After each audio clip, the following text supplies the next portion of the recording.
Huwebes Santo. Bukas ay Biyernes Santo na guys. Ito na muna yung kakainin muna natin tong ukoy, tapos kaunting kanin, tsaka Lucky Me. Dahil Holy Week ngayon, mag-iiwas muna tayo sa karne. Siyempre, pagiging respeto na rin sa Holy Week guys. Para maging maging miss ang ating kalooban. Para kay Papo. Yan guys, kain tayo guys. Ayan okay guys, sarap niya. Saka kaunting kanin lang guys, Tapos may kasama pang langgam. Langgam na naglalakad-lakad. Ayan guys, samahan nyo ko guys. Para pagsaluhan natin yung Holy Week ngayon. Tara guys, samahan nyo kong kumain. Para sa Holy Week na pinagsiselebrate natin ngayon sa April. Yan guys, talagang mag-aayuno tayo ngayon. Hindi muna tayo kakain ng karne. Ito muna, Lucky guys. Lucky Me. Yan. Ginawa ko siyang lomi para may sabaw-sabaw guys.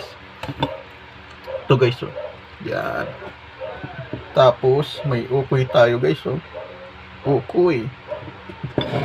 Tapos may kanin tayo guys, kaunting kanin. Para sa pag-aayuno natin. Yan. Tara, samahan nyo ko guys. Unang bite. Ayan, ang init. Mainit pa guys. Grabe. Tsaka guys, tsaka pupunta nga pala sa mga probinsya. Wag natin hayaan na maging tayo sa pagbiyahe. Pero kailangan natin maging safe tayo kasi kailangan natin magdasal bago umalis. Tapos magsimba muna bago umalis ng ng lugar, bago kayo pumunta ng probinsya, para kapag nagbabiyahe kayo hindi kayo ng trahedya. Kasi ang dami nang nadidisgrasya ngayon dahil ngayon na Holy Week. Kaya iwasan natin mag-gimmick, lalong-lalo na kapag sumasapit yung Biyernes Santo. Kasi ang daming talagang trahedya kapag pumapasok yung Biyernes Santo guys. Kaya guys, ingat-ingat tayo guys. Saka iwasan natin na mag-gimmick muna ngayon na Holy Week. Kasi ang Holy Week ay pagnilay-nilay ng ating mahal na Panginoon. Kaya guys, ito. Tapos ito pa. Yan.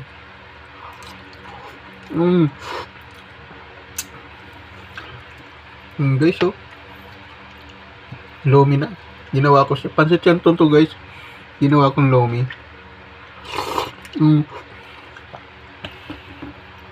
Grabe ay. Mainit ay. Napakainit ay.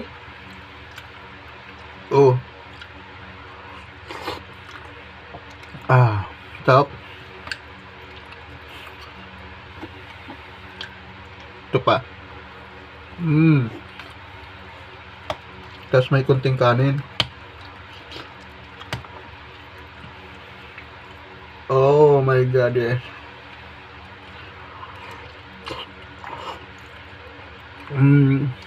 Grabe. Top.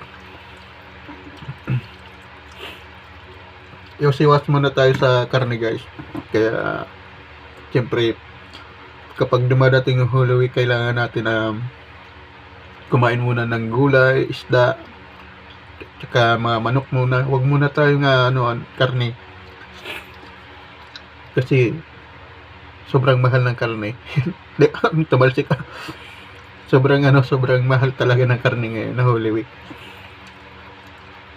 Gulay muna tayo guys. Tsaka yung pagtaas ng ng gasolina, isa pa rin yun. Kaya kain na lang tayo guys.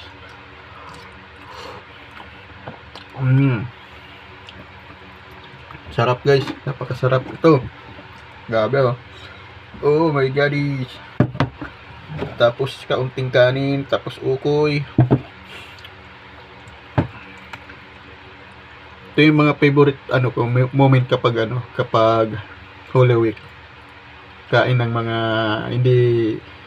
hindi matatabang pagkain tulad ng karne. tapos gulay lang, tapos ganito isda, tapos Lucky Me, sarap yun. Tapos lalong lalo na kapag umuulan, malamig, bagay na bagay itong Lucky Me. Tapos pansit canton, guys, napakasarap talaga kumain kapag ganitong may okasyon. Ayan. Guys, grabe, sarap pag mainit pa.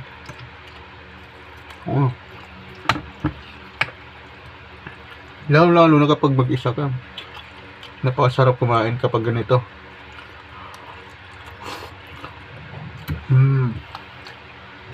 Ako kasi nasanay na kasi ko kumain na ibinabahagi ko sa inyo mga viewers ang aking mga daily vlog para darating ang panahon na may magbabiral din dito sa ating pag-upload ng video na to. Yung mga food eating, tapos mukbang, tapos mga charity, tapos mga comedy. Siyempre magpipili ako diyan kung alin mag-viral doon tayo magko-continue. Pero wag lang tayong mawalan ng pag-asa kasi darating ang panahon na may magba-viral din sa mga video natin ngayon. Tuloy-tuloy lang guys, tuloy-tuloy lang.